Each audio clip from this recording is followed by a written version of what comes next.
But Joshua, we got a new defensive coordinator this year, Mr. Zachary Orr. Not a name that many had initially thought would become the Ravens DC after Mike McDonald left. A lot of people thinking Weaver would take over that job. But what are your thoughts and what are your expectations for what this Zachary Orr Ravens defense is going to be? I mean, let's go back to it. Let's think about the way Zachary Orr played. As a Raven, he was a hostile linebacker. He knew how to break down and make a tackle. He'll run through you. Whether you put him on the field on special teams or during regular snaps, he'll get up the field, and it was reckless endangerment. I think he runs the same type of defense, a level variation of what Mike McDonald did. A sort of a prowler package. You have a young Trenton Simpson, who I feel like, I'm not going to say his comp is Zachary Orr, but in regards of speed, strength, length, he can get downfield. He has crazy speed. You can put him on. You can put his hand in the ground. He can line up on the outside as a outside linebacker if needed to be. He can be the middle. He can be the weak inside linebacker. You still have your captain in the middle of Roquan Smith. And you also still have Kyle Hamilton, like you just said, McConnell, that's going to year 3. So he has chess pieces that he can literally move around. And these guys ain't going to get, I'm going to say it like this, these guys ain't going to get tired. The reason I say they ain't going to get tired, it's going to be a lot of moving pieces, and he's going to make sure his dogs are out there on the field. And when you have, and I feel like he's going to have the same type of effect that Antonio Pierce had, and D'Amico Ryans. When Antonio Pierce took over for are they in Vegas now? The Raiders? When he took over, everybody showed up for voluntary OTAs. D'Amico Ryans and CJ Stroud, both, granted, that's a different situation, but first round pick and also first year head coach. Them young men played their behinds off for D'Amico Ryans. And that defense was all over the field. They had young guns, blitzing, stunting, getting interceptions, and he has a lot of agile players that he can use to an advantage. So I definitely see a prowler package. I definitely see a lot of one-on-ones, not a lot of stunts. I feel like when it comes to the guys in the trenches, it's going to be a mano-a-mano type of situation. They're going to be stunts here and there, but I feel like, hey, Odafe, I know you work best, use just bull rushing or using your power moves. Go to work on this right tackle right here. This is his weakness. He moves like this. When you get him like this, do this. David Ojabo. I know you got a nice decent package with you. I'm gonna need you, to use your technique and get to the party in the backfield. Roquan, you're the leader of that middle stunt. Go drop in your zone. Make sure you show that you blitzing. Kyle, come down, and show me what you're doing. Show me what you can work with. I want you to guard their tight end, because I promise, week 1 against the Kansas City Chiefs, I know what the NFL was doing in doing that.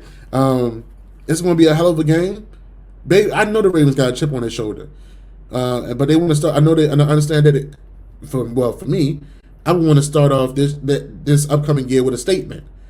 And this will be a statement game I'm not going to say if, we won't speak it into being. When DC Zachary Orr dials up a style of defense where Patrick Mahomes, Travis Kelce, and company going to say, well, damn, they really put it on us this time. And, I hate to see him again in the AFC Championship game. So I definitely feel like it's going to be a problem package. It's going to be hybrid. It's going to be some hybrid type of players moving around. He's going to have people all over the field. And those guys are going to have fun. I feel like those guys are going to really have a lot of fun.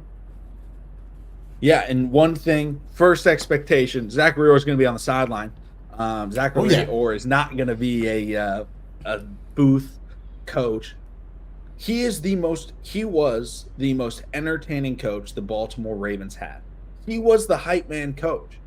And when you look at the quote unquote hype man defensive coordinators, right, that have been successful and have been on good teams, right, I think you have to look at what the 49ers have done with their defensive coaches, right? True. Saleh was first He was super energetic. That defense was unbelievable. I believe he was there when they played the Chiefs the first time in the Super Bowl.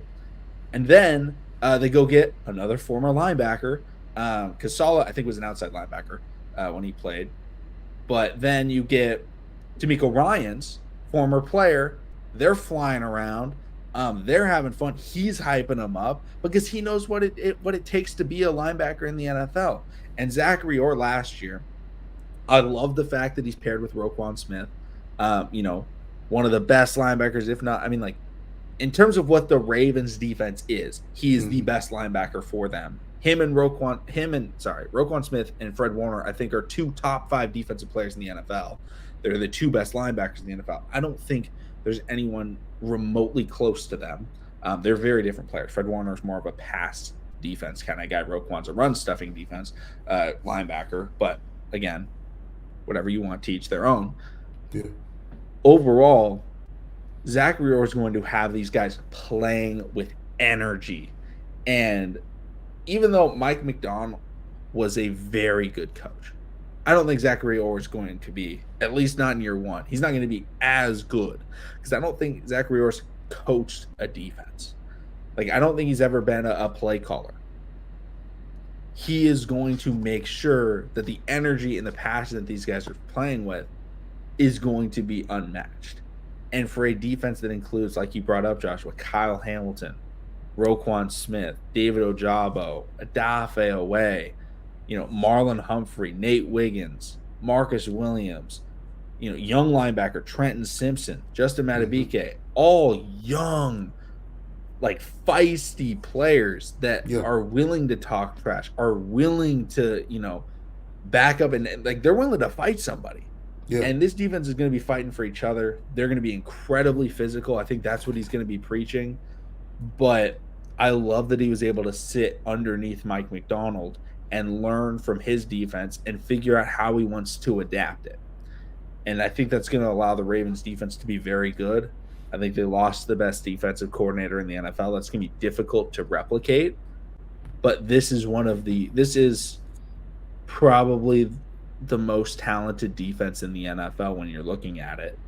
And they're not necessarily getting the credit for how good their defense can be. And the reason is because people point at they lost Patrick Queen.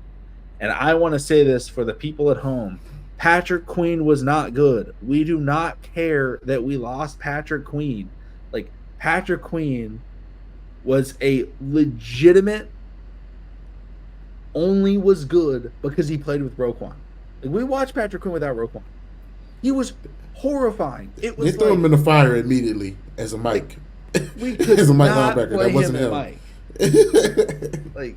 People are like, oh man, losing Patrick Queen, that's got to be tough. And it's I guess, but really all Patrick Queen did was run fast and if he was right, he'd make a good play, but he was wrong all the time. And there were so many times where he's just way out of position and he is in coverage and you're like, dude, you're 8 yards away from where you need to be, because he would just shoot in a direction and not know where he was going. Hell, I can do that. Trenton Simpson can definitely do that. Trenton Simpson watched under him. Trenton Simpson's more athletic, so if you want him to play like Patrick Queen, Trenton Simpson can play like a better Patrick Queen. We don't want him to play like a better Patrick Queen. We want him to play smart linebacker football, which is why we have one of the smartest linebackers from, when he was playing, Zachary Orr, leading this defense. So I expect this defense to be really good. I expect them to be, putting guys everywhere, right? Marlon's going to play on the slot. He's going to play on the outside. Nate Wiggins on the outside, in the slot. Brandon Stevens, slot, outside, safety. Ardarius, slot, safety. Nickel linebacker. They're all going to play everywhere. And that's what makes this defense so hard to stop, is you can put every single player at every single spot on the defense, and you have no idea what the Ravens would be running. And that's one of the benefits of the Ravens losing Geno Stone, is Geno Stone can't play in the box. Yeah, Geno Stone can't play slot. He has to be single high or, two high safety, because he can't tackle. That was Geno Stone's issue. Geno Stone could not tackle anyone. And people will question, well, Nate Wiggins won't be able to tackle. And it's because he's so small. Nate Wiggins was a very willing tackler. Nate Wiggins was throwing himself at people. But you know what, McConnell? I love people. If people say that about Nate Wiggins, go back and look at the history of cornerbacks that the Ravens had, especially number one cornerbacks that didn't mind tackling. That was little. By far, one of the best cornerbacks in Raven history is Ladarius Webb. Yeah, small as hell, but he still didn't mind, getting into the trenches and go for a tackle. So hey, I'm just saying. Yeah, my favorite safety of all time is the smallest player to ever win Defensive Player of the Year, Bob Sanders. That man was a willing tackler, right? That was a hitter, man. Nate Wiggins put you out your misery. He throws his body at people. Like, Nate Wiggins was a good tackler in college, but people are like, nah, we don't know if it'll work in the NFL. I'll say this: I don't think Nate Wiggins is tackling Derrick Henry.